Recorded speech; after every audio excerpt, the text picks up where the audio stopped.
Verse 38, they shall be my people, and I will be their God.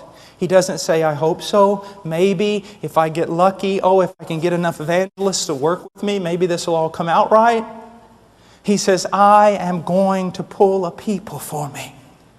A people that I'm going to give to my Son. And He says, they shall be my people, and I will be their God. Look at this, and I will give them one heart and one way. Now don't be angry with me. Any angrier than you already are, at least.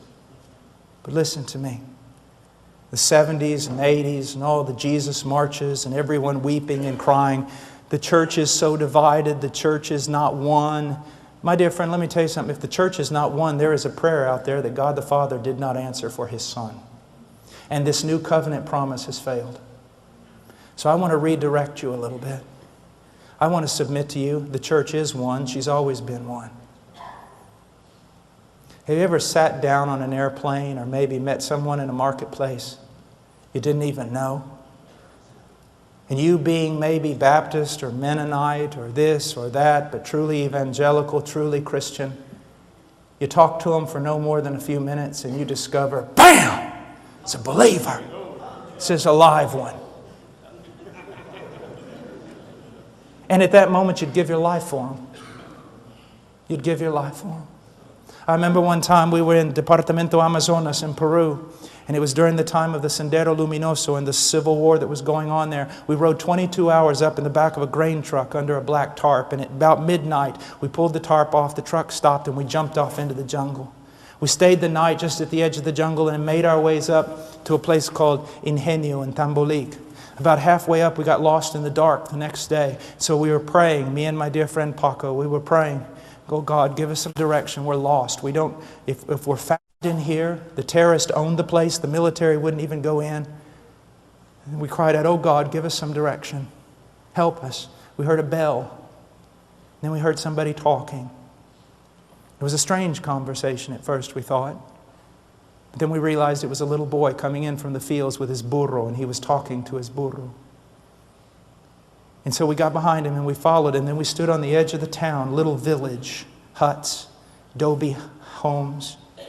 And I said, "Paco," I said, "you know, if the terrorists own this thing, we're dead." "Yeah, but we got to go somewhere." So we got down, walked up to a man who was drunk in the dark, and said, "Hay hermanos por aquí." Are there brothers here? Because everybody knows what that means in the mountains. It means a real Christian. And he said, "La vieja por ahí," the old woman over there. And so I went over there. It was an old Nazarene woman. And I knocked on the door. I said, "I am an evangelical pastor. Please help me." And that old woman reached out with that lantern. She grabbed me. She pulled me inside. She grabbed Paco, took us down. Her house was cut out of a kind of a cliff in the mud, and took us down in the basement where there was some hay and chickens and things. And she sat us there and she lit a lamp. And then a little boy came in and she called to him and said, "Go get the other brothers." And they started bringing chickens and yucca and everything else, risking their life. Why? Because we are one. Stop saying all these silly things that you're saying, that the body of Christ is divided and it's a mess and it's full of sin. I would not talk about the bride of Christ that way if I was you. What you've got is a bunch of goats and tares among the sheep. And because very little biblical, compassionate church discipline is practiced, they live among the sheep, they feed on the sheep, and they destroy the sheep. And those of you who are leaders in the church are going to pay a high penalty when you stand before the one who loves them. Because you did not have enough courage to stand up and confront the wicked. As a matter of fact, listen to me. The average scenario in North America with regard to churches, by and large, the churches are democracies, and I don't want to get into the ifs or pros or cons of that. But here's what happens. Because the preaching of the gospel is so low, the church is basically, the majority of it are carnal, lost people. And because it is a democracy, they by and large govern the direction of the church. And because the pastor doesn't want to lose the great number of people, and because he has wrong ideas regarding evangelism and true conversion, he caters to the wicked in his church. And his little group of true sheep that belong to Jesus Christ are sitting there in the midst of all the theater, in the midst of all the worldliness, in the midst of all the multimedia going, we just want to worship Jesus and we just want someone to teach us the Bible. And pastors are going to pay for that. It's true. It's just true. You're saying, oh, you're just angry. My dear friend, you know what it costs me to say this? It's true. Trying to keep together a bunch of wicked people while a little flock in the midst of them are starving to death and are made to go in directions they don't want to go with the carnal majority. Listen to me. If my wife was at Walmart late one night and you walked by as a man and you saw that 2 men were abusing her, 3, 4, 5, 10 men were abusing her and hurting her, and you put your head down in the name of self-preservation and you walked by, I want to tell you something, my friend. I will not only look for those 10 men, I will look for you. It is the bride of Christ and she is precious to Him. It's going to cost you to serve Jesus. It could cost you your church, your reputation, and your denomination, absolutely everything. But the bride of Jesus Christ is worth it.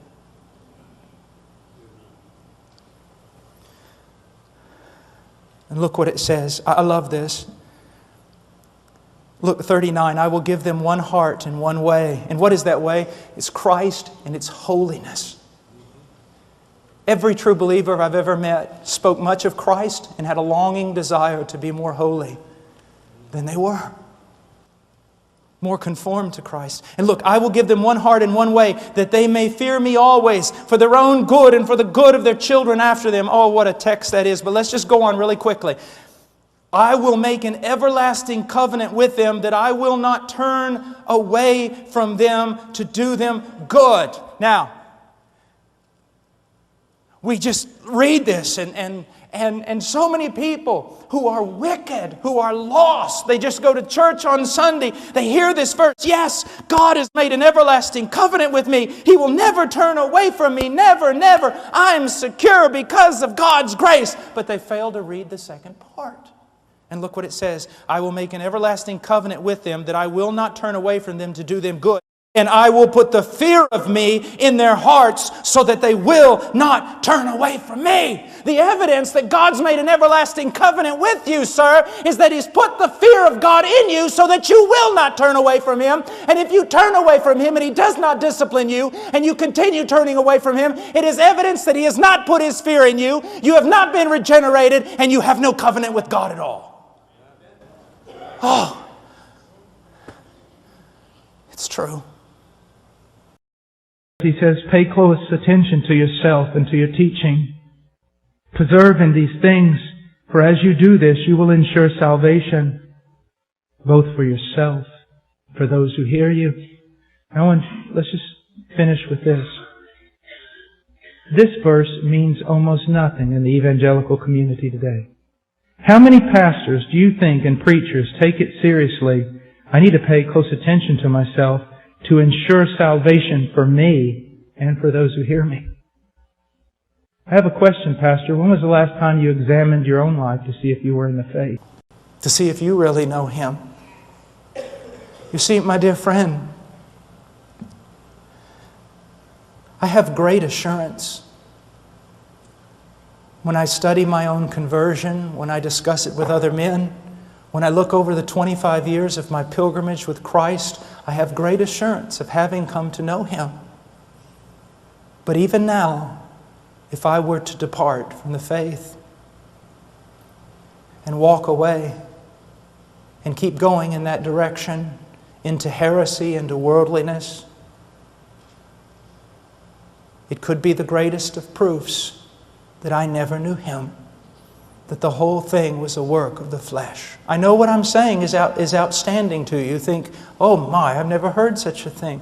This is the old... Read Pilgrim's Progress. Pay close attention to yourself and to your teaching. Preserve in these things. For as you do this, you will ensure salvation both for yourself and for those who hear you. May God bless His church.